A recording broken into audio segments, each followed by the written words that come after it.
రాష్ట్రంలో ఈరోజు జరిగినటువంటి స్థానిక సంస్థల ఎన్నికలు మండలాలకు సంబంధించి కానీ జిల్లా పరిషత్కు సంబంధించి కానీ జరిగినటువంటి ఎన్నికల తీరును చూస్తూ ఉంటే రాష్ట్రంలో ప్రజాస్వామ్యం ప్రమాదకరమైనటువంటి పరిస్థితిలో పడిందన్న అంశాన్ని మాత్రం గట్టిగా చెప్పదలుచుకున్నా. ఏ ఎన్నిక జరిగినా, ఎంత చిన్న ఎన్నిక జరిగినా ఆ ఎన్నికల్లో ఏదో ఒక విధంగా అడ్డదారిలో గెలవాలనే తలంపుతో డాక్టర్ బిఆర్ అంబేద్కర్ గారు రచించినటువంటి రాజ్యాంగం, ఆ రాజ్యాంగ స్ఫూర్తిని పక్కకు నెట్టి అడ్డదారిలో గెలవాలనే ఆలోచనతో ముందుకు సాగుతున్నటువంటి తెలుగుదేశం ప్రభుత్వం, తెలుగుదేశం పార్టీ, దానికి సంబంధించినటువంటి కూటమి నేతలందరినీ కూడా నేను ఈ సందర్భంగా అడగదలుచుకున్నా. ఇవాళ ఆంధ్ర రాష్ట్రంలో జరుగుతున్నటువంటి ఎన్నికల ప్రక్రియ చూసిన తర్వాత ఈ రాష్ట్రంలో ఉన్నటువంటి ప్రజాస్వామ్యవాదులు మాత్రమే కాదు, దేశంలో ఉన్నటువంటి ప్రజాస్వామ్యవాదులందరూ కూడా ఇవాళ ఏమిటి కర్మ, ఆంధ్ర రాష్ట్రానికి పట్టినటువంటి కర్మ ఏంటని అడుగుతా ఉన్నారు. రాష్ట్రంలో ప్రజాస్వామ్యం ఉండదా? ప్రజాస్వామ్య విలువలు ఉండవా?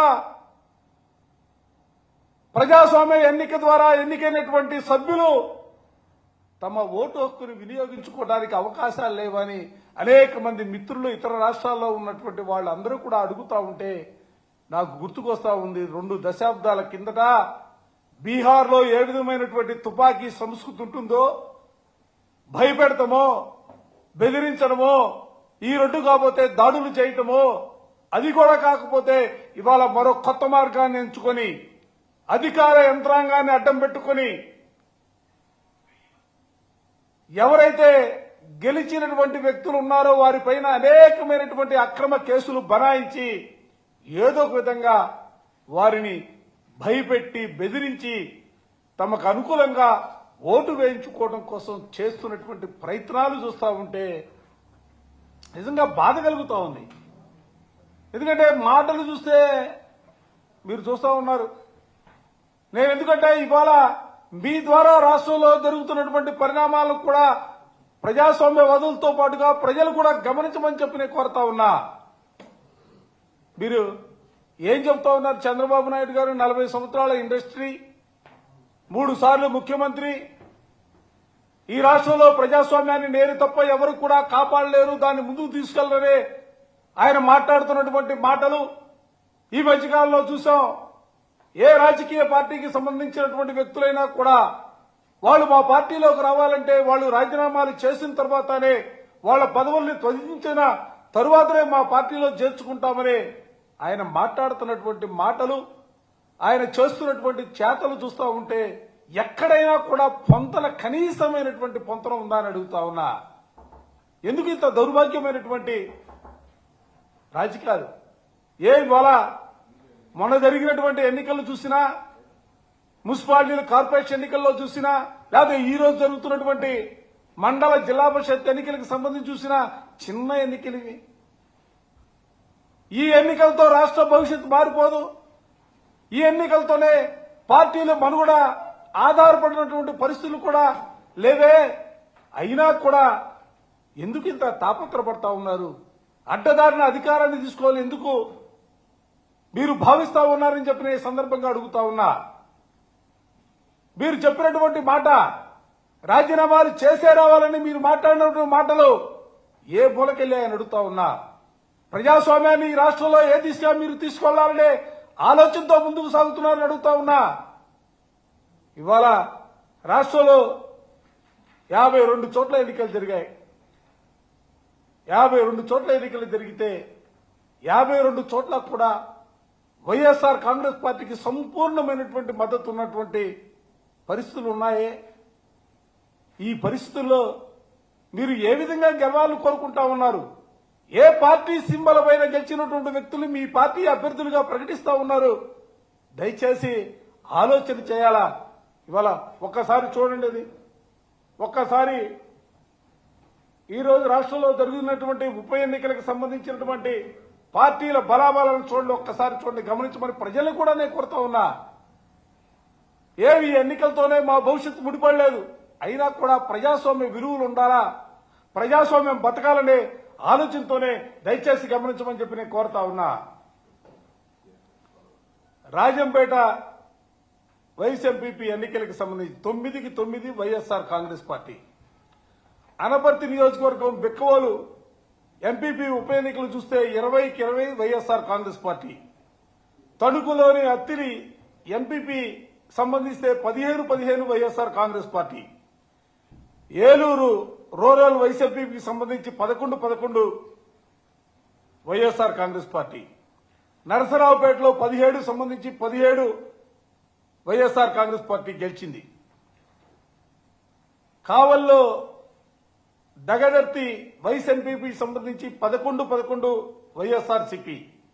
అనంతపురం రాప్తాడు నియోజకవర్గం రాప్తాడు ఎంపీపీకి సంబంధించి 10కి 9 వైఎస్ఆర్సీపీ. ఈ విధంగా పోతే చివరికి చంద్రబాబు నాయుడు గారు ప్రాతినిధ్యం వహిస్తున్నటువంటి కుప్పం నియోజకవర్గంలో రామకుప్పం ఎంపీపీ వైస్ ఎంపీపీకి ఎన్నికకి సంబంధించి కూడా 16కి 16 వైఎస్ఆర్ కాంగ్రెస్ పార్టీ గెలిచినటువంటి పరిస్థితులు. ఏ నియోజకవర్గంలో చూసుకున్నా, ఏ వైస్ ఎంపీపీకి సంబంధించి ఎన్నిక చూసుకున్నా, లేకపోతే ఏ ఎంపీపీకి సంబంధించి ఎన్నిక చూసినా కూడా ప్రతి చోట కూడా వైఎస్ఆర్ కాంగ్రెస్ పార్టీకి సంపూర్ణమైనటువంటి సంఖ్య ఉన్నటువంటి పరిస్థితుల్లో కూడా ఈరోజు ఈ ఎన్నికల్లో ఏదో ఒక విధంగా గెలవాలని చేసే వాళ్ళ ప్రయత్నాలని ప్రజలు కూడా గమనించాలని చెప్పి నేను ఈ సందర్భంగా కోరుతా ఉన్నా. ఈ సందర్భంలోనే నేను ఇంకో విషయాన్ని కూడా మీ ద్వారా కూటమి నేతలకు కూడా చెప్పదలుచుకున్నా. నిజంగా ఈరోజు రాష్ట్రంలో 52 చోట్ల ఎన్నికలు జరిగితే ఆ ఎన్నికల్లో 30 చోట్ల వైఎస్ఆర్ కాంగ్రెస్ పార్టీ శ్రేణులు మీరు చేస్తున్నటువంటి దౌర్జన్యాలని, మీరు చేస్తున్నటువంటి ఆగడాలని, మీరు ప్రభుత్వ యంత్రాంగాన్ని అడ్డం పెట్టుకుని మీరు బెదిరించినప్పుడు కూడా మేము ఇంకొక విషయం కూడా చెప్పాలా ఇవాళ. ఎందుకంటే రాష్ట్రంలో ఉన్నటువంటి పరిస్థితుల్లో న్యాయస్థానాలను ఆశ్రయించి న్యాయస్థానాల ద్వారా కూడా గౌరవ న్యాయస్థానాలు ఇచ్చినటువంటి ఆర్డర్లు కూడా అమలు చేస్తున్నటువంటి పరిస్థితులు లేనటువంటి పరిస్థితులు ఉన్నప్పుడు కూడా 52 స్థానాలకు సంబంధించి 30 స్థానాల పైన వైఎస్ఆర్ కాంగ్రెస్ పార్టీ శ్రేణులు గెలిచారు. టీడీపీకి కేవలం 11 చోట్ల, జనసేనకి 1 చోట, 10 చోట్ల బలవంతంగా పోస్ట్ పోన్ చేయించినటువంటి పరిస్థితులు కూడా రాష్ట్రంలో ఉన్నాయి. నేను అందుకే ఈ సందర్భంగా వాళ్ళకి స్పష్టంగా చెప్తా ఉన్నా, మీరు ఎన్ని ఆగడాలు పాల్పడినా, మీరు భయపెట్టినా, బెదిరించినా కూడా వైఎస్ఆర్ కాంగ్రెస్ పార్టీ శ్రేణులు మేము జగన్మోహన్ రెడ్డి గారి నాయకత్వంలో ఉన్నాం, జగన్మోహన్ రెడ్డి గారు ఇచ్చినటువంటి బీఫామ్ ద్వారా మేము గెలిచాం, పార్టీకి కట్టుబడి ఉండాలా, ఎన్ని ఇబ్బందులు మీరు పెట్టినా కూడా వైఎస్ఆర్ కాంగ్రెస్ పార్టీ జెండా విడిచేదే లేదనే రీతిలో ఇవాళ శ్రేణులందరూ కూడా ఇవాళ గెలిచినటువంటి సభ్యులందరూ కూడా వైఎస్ఆర్ కాంగ్రెస్ పార్టీకి ఓటు వేసి అండగా నిలబడినటువంటి వైనాన్ని కూడా ఈ సందర్భంగా చెబుతూ వారందరికీ కూడా నేను ఈ రోజున వైఎస్ఆర్ కాంగ్రెస్ పార్టీ పక్షాన హృదయపూర్వకమైనటువంటి అభినందనలు తెలియజేస్తా ఉన్నా. ఎందుకంటే వాళ్ళ సామాన్యమైనటువంటి విషయాలు జరగట్ల రాష్ట్రంలో. ఎన్ని రకాలు అక్రమ కేసులు, ఎన్ని రకాలుగా ఇబ్బందులు, ఎన్ని రకాలుగా బెదిరింపులు, ఎన్ని రకాలుగా భయపెట్టే కార్యక్రమాలు అయినా కూడా వైఎస్ఆర్ కాంగ్రెస్ పార్టీ జెండా విడవకుండా వైఎస్ఆర్ కాంగ్రెస్ పార్టీని గెలిపించినందుకు వారందరికీ కూడా మనస్ఫూర్తిగా హృదయపూర్వకమైనటువంటి అభినందనలు తెలియజేస్తూ ఇదే సందర్భంలో నేను కూటమి నేతలందరికీ కూడా చాలా స్పష్టంగా సూటిగా చెప్పదలుచుకున్నా.